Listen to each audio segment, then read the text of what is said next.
What is up, guys? Jake from OneHive here with part 2 of the 25,000 sub celebration, the Q&A video. I got some great questions for you guys, but before we get to that, let's talk about the part 1 video. I am surprised how much fun I actually had with it. I was cracking up hearing you guys' comments. Some of you thought I looked exactly like you thought I would. Some of you thought I looked nothing like you thought I would, and it was just hilarious reading them. A lot of people thought I had a beard for some reason, and I'm not sure how someone's voice can portray that, but I really got a kick out of that. I had everything from that to I thought you were black to I thought you were fat. I was cracking up. I really was. So I had a good time with that. I hope you guys did too. The other thing is the unfortunate side of it is the animals that I guess really upset some people, especially this young lady here. Deidre Murphy, she really lost her lid when she saw the animals. Jake, you are insane gross. Your parents obviously made a ton of money, and he is uneducated little brat. Now, what kind of statement is that? Uneducated little brat, and my parents have obviously paid for what I have, not me or my hard work. Okay. I used to love him, but this video made me sick. Hideous, don't watch. Then she goes on. She just went on a tear, man. I'm telling you, she lost it. Vegan power. Vegan power. Nothing, I'm guessing. I don't know what she was responding to there. His parents worked. She's really hung up on this, that somehow my parents have paid for what I have.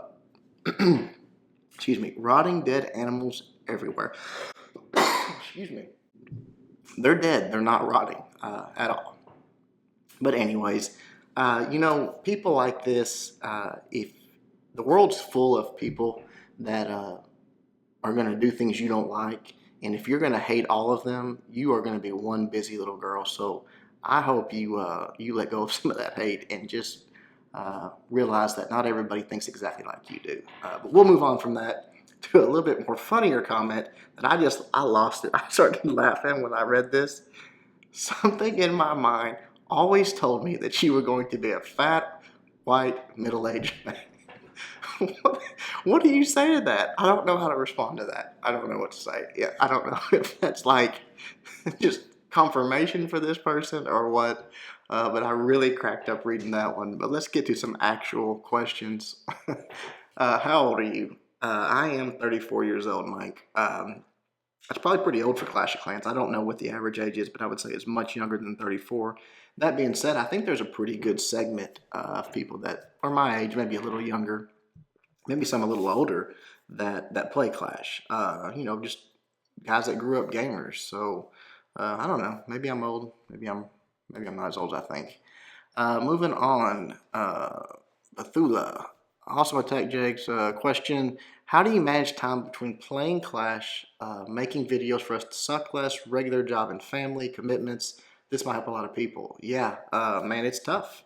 I'm not going to lie. When I started the channel, I did not intend for it to take up this much time. And I've had to balance some things. Luckily, I'm a bit of a night owl. I am up usually way past when my wife and kids go to bed. Like right now, it's about a little after 11 my time. And the wife and kid have been in bed for a couple hours. So I'm in here making videos. And that really is when I do it most of the time. Right around their bedtime, I'll start working. And I'll work sometimes till, just this time or midnight. Sometimes I'll work till 1 or 2 in the morning. Just depends on. But I guess it's a little bit of luck that I usually stay up pretty late, which allows me a little free time. But it is hard, and it's not easy. So that's a good question.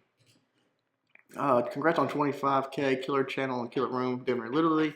Q&A question. How did the OneHive channel come about? Who decided they had enough of the 2-starring?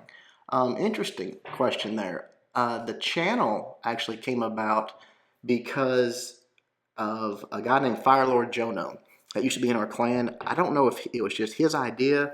I really wasn't watching Clash of Clans YouTube videos at the time, but he decided to do a few war recap videos, and the people in the clan just loved it. Everybody, and myself included, just really enjoyed watching it. I don't know what it is. It was something about watching your attacks and your clanmates' attacks on YouTube that was just fun, and it was just for us. no aspirations of it becoming anything more than that. So he was a college guy and really didn't have time to do it, and pretty much, lost the amount of time he needed to even play the game, much less make the videos. So after a few wars when no one was doing them, I just, I thought, I am up late at night. I do have the time to do this. I knew nothing about YouTube, nothing about how to make a YouTube video. Just started doing a little research, and I just said to the guys, hey, would y'all be interested for me trying this? And everyone was for it and enjoyed it, and it just sort of grew from there. At first, it was just the recaps. It was just just for us. We never really thought that anybody else would like to watch it, but then the Dragloon video came out. That was a video that Rex and I talked about. At the time, we had a lot of Town Hall 8s. We were trying to teach these techniques to the people, but it was the same. We didn't have Twiddler, we didn't have Sketch, we didn't have all those things that we use now. It was just us typing it out over and over to every recruit, correcting every attack they did.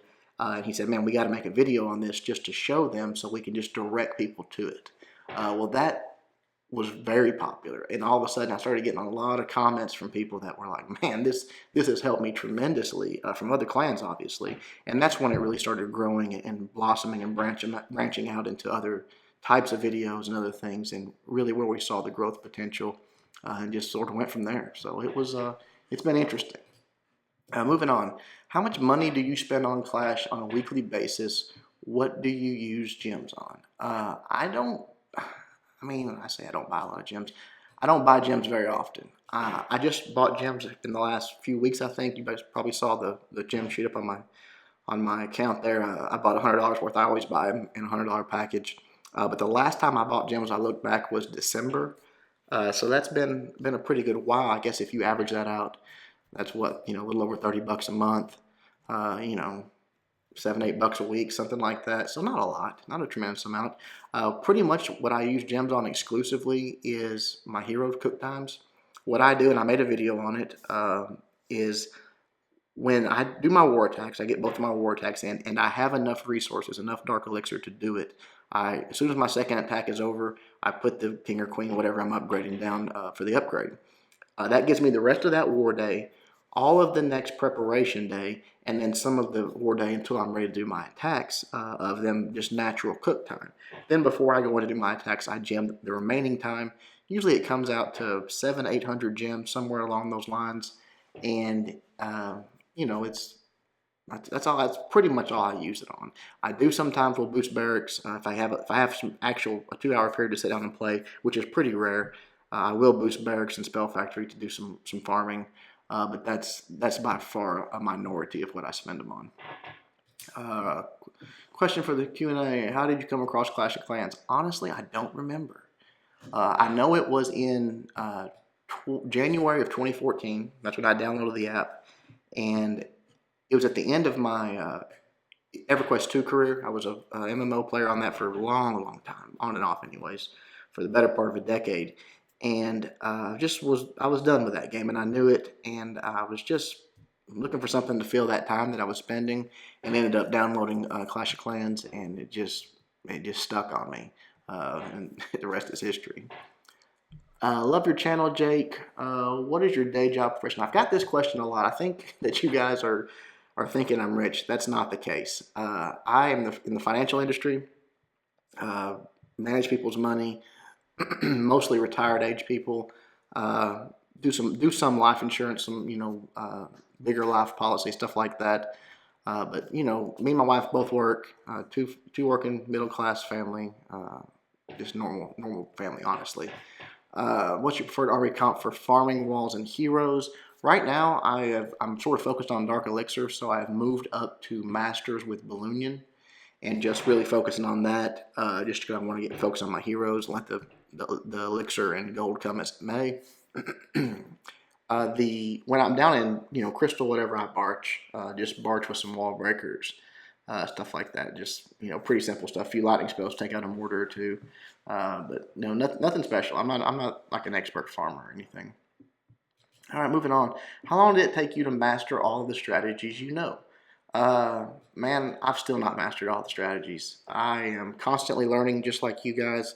I think feeling like you've mastered a strategy probably means you're falling behind because you're not learning something that someone else is.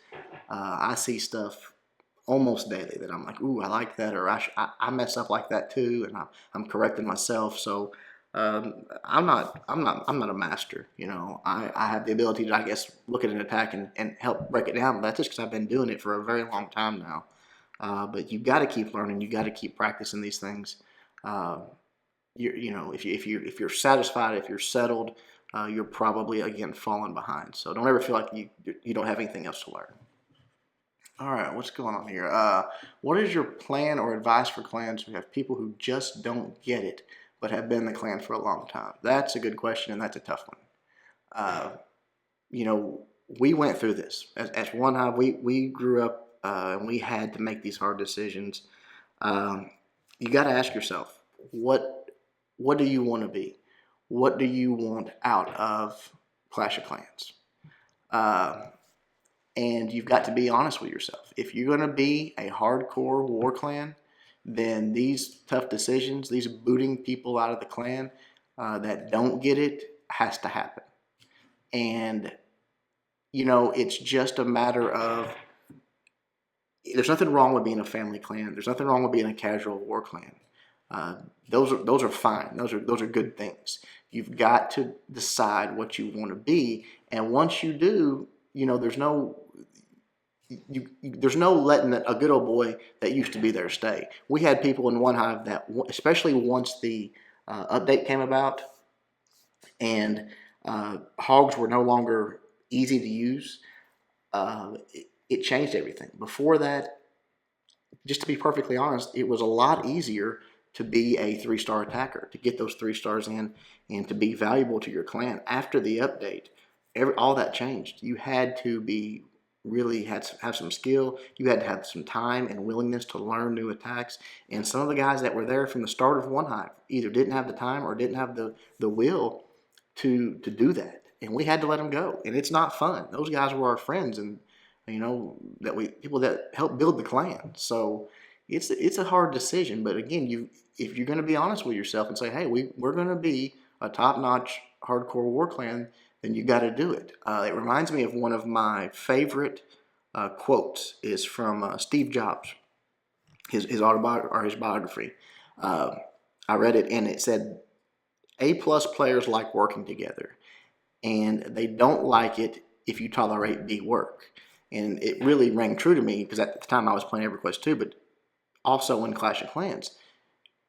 Really top-notch players want to be surrounded by top-notch players, and if you allow B+ players or non-top-notch players to be in your clan, you're going to lose those top-notch guys. They're going to go somewhere else because they're not going to put up with it. So it's tough. You've got to watch the Hardcore Clan War Mentality video I did. It talks a lot about that. I think that might answer your questions in a little more detail. All right, let's do one more, and we'll wrap this thing up. How do you guys come up with such at first ridiculous but very effective strategies? Good question. OneHive is not the source of all of these strategies. Some of it, yes, we did come up with.